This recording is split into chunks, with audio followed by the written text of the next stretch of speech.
नमस्कार मित्रों, एक नवा विडियो में तुम्हारा स्वागत है। माने पाछळ हेरी सकता है जोरदार वरसाद हुई रहीना है। बहुत भारे तुम्हें हेरी सकता बहुत जोरदार वरसाद हुई है।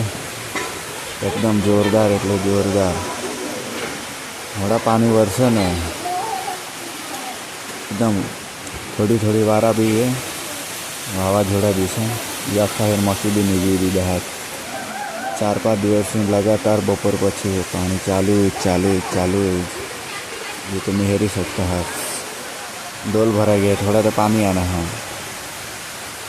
हेरी सकता है तुम्हें। एकदम जोरदार पानी वर्षा है। तो वीडियो एंड सुधी जोता रहेगा।